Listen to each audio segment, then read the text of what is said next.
once you're done, take a moment and assess your work. Take a good look at it. Where did you mess up? What mistakes did you make? Are there just simply areas that you need to practice more? A couple of spots that I noticed on mine is my router bit was large, and so I could not get into these corners as well as I would have liked. But that's not necessarily an issue. I just need to come in with an X-Acto knife or a small chisel and remove that excess material to make those a little sharper. Also, in reference to how large my router bit was, some of these characters get real narrow coming through, especially right here. And my score marks were too narrow for the 1/8 inch bit. And I tried plowing through and making it straight as I could, but I learned if I cut over my score mark, then there was no straight reference point for my bit to follow, and it wiggled all over the place. And I don't know if you can see, but these lines are not straight at all. And so the thing that I did was I went down a size and actually got a 1/16 of an inch router bit, so I could really get precise on these lines and not go over, and it also helps me get into these corners. Also noticed that I don't have, it was really dark.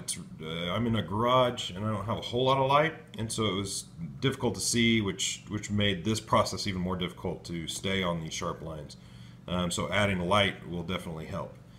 So if you take a look over here, this was this is the new pattern that I did with the 1/16 inch bit, and I also had a different router, a actual full-size router. The one I used before was simply a Dremel in a router base, and while it is effective, I enjoyed the extra weight that a full-size router had. Added stability as I'm creeping up on these little score marks. So as you can see, I was able to keep the lines a lot straighter. That more practice will definitely help, but I do feel that this turned out pretty good. So I'm going to take this particular one and I'm going to move forward, and we'll get started with the turquoise inlay, and we'll practice that and see how it turns out as a finished product. Okay, to get started, we're going to lay a bed of super glue or CA glue down in the bottom for the larger chunks of turquoise to rest in, and then we'll go over the top again with it. Now there's different viscosities of CA glue, all the way from thin, which is real watery. I don't know if you can see that sloshing around in the bottle. It's real watery.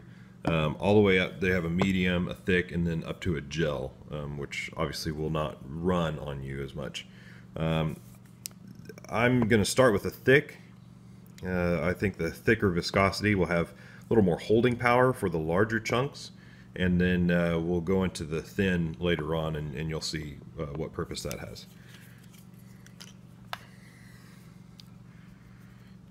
So we're just going to put kind of put a bed of glue. Give those little bits of turquoise something to rest in, and don't be scared. Put plenty in there.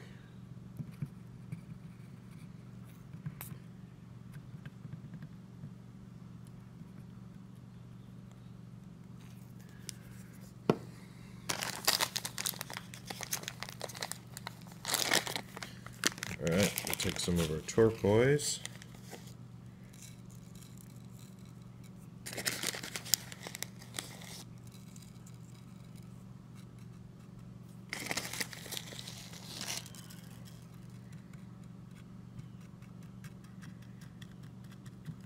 Alright.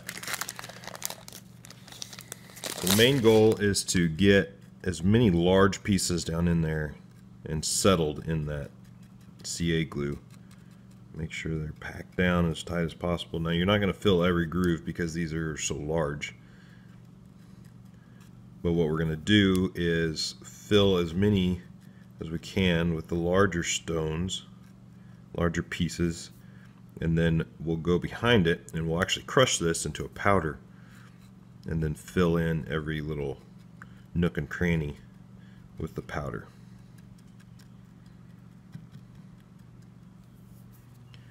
And after it's set for just a little bit, we're gonna carefully scoop away, or brush away, excuse me, just so we can see the outline. That's my goal, is so I can kind of see where my outline is.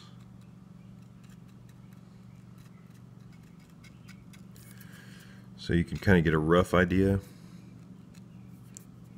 And then I'm going to go back over the top with some more glue, just to make sure we get as many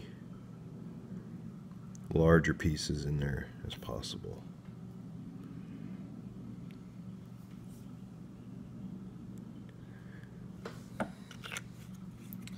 And you know what? I think that thick is actually a little too thick to go down in there. Let's try a little bit of this thin, because we want this to go down into the cracks and hold those as much as possible. Like I said, never done this before, so we're just going to try it out and see what works, see what doesn't.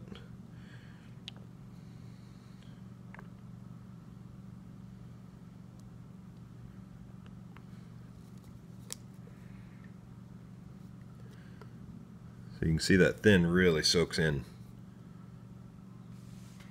Now once this fully dries and sets, then we're going to go over it with some either rough sandpaper or very carefully go with a grinding stone to remove everything that is proud of the surface of the project. So here's where we're at, and I tell you what, I am very pleased with how this is turning out. We're not done yet, but it is really starting to take shape, and very pleased with how the results are going. Now getting to this point, I was experimenting with several different methods on how to remove the excess stone, taking into account that I did not want to mar up the wood around it, scratch it up really bad. And so the option that I came up with, I took a really old dull chisel. The reason was with it so dull, I could get a pretty aggressive angle and just used a hammer and just chiseled away. If you remember, all that thin CA glue kind of spread all over the surface, and that actually created a nice barrier to keep the chisel end out of the wood. So I could get pretty aggressive and really scoop and pry that excess stone off, because that super glue held a lot better than I expected it to. I just chiseled away, kind of running, making sure I didn't gouge the wood, make sure I didn't gouge the edge here, and just clear that away as much as possible. And then I got some 60 grit sandpaper and a sanding block and went to town on it. Even when I used my orbital sander after that with some 60 grit and went over the top of it. Now this looks really, really good, but I don't know if you can see, and you definitely can't feel, but it's still rough, and we want this to be as smooth as the wood next to it. And if you can tell, there are little divots where, you know, a larger piece of this did not fit in, or we didn't get enough glue or something. So there are holes that need to be filled. And this is where we will take some of that larger stone, we'll crush it into a powder, and then we'll finish this off with some with that powder, and that'll fill those voids that we have here. Now there are some larger ones, like that. For instance, right here is fairly large.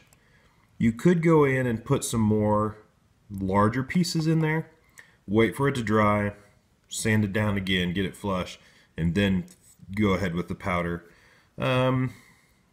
Since this is just the test piece, I know how to glue the larger stones. I know how that process works. I know how the super glue holds it. So I don't need to practice that anymore.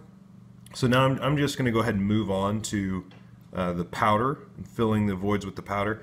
This may be too large of an area. I don't know, we'll find out once it's done, but this may be a large blotch of dust, of the turquoise dust or powder. And so on the finished product, we may not want that, but for this one, that's what I'm going to do, and we'll see how it turns out.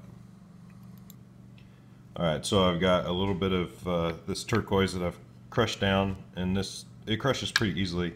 Just get you some sort of metal container, and then this is just a little handheld sledge, and you can either pound it, or I found it real easy to just kind of move it around and grind it up. And I left mine not quite a fine powder. I still have some little bit larger pieces, but they are still smaller than what is already in here. I'm gonna try that first, and then I do have some finer dust that I can really fill in. I mean, you can see it's on my finger, real fine stuff. So let's just take some of this.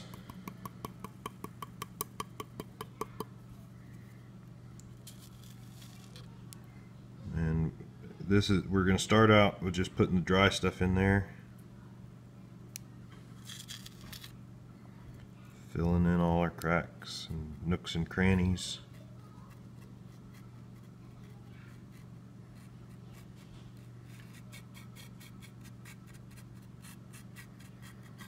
Alright, I think that's going to be pretty well filled in. I'm just going to carefully remove as much of this excess as possible, just to save me some time.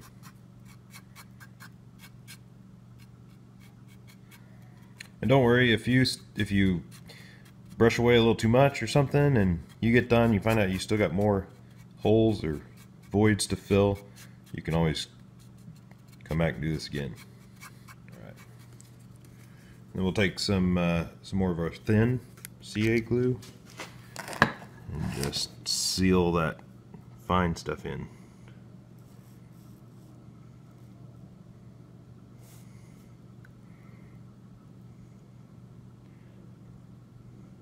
A little note on the quality of material that you use. Real turquoise is hydrophilic. Hydrophilic? Is that right? Hydrophobic is a material that resists water. Hydrophilic, if I'm saying that correctly, is it will absorb the water. And as you can see, how this really comes out, really darkens up and looks very beautiful once you add some liquid to it.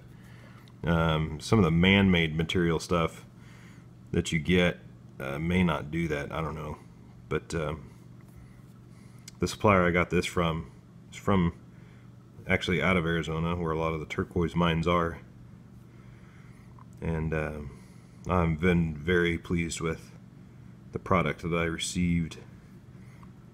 And they actually put pyrite in there too. I don't know if you could see, every once in a while you'll catch a little shiny spot, or there's some kind of black or charcoalish looking stuff. And that's that pyrite or fool's gold. And I like that, and it kind of adds a little extra character and depth to the inlay.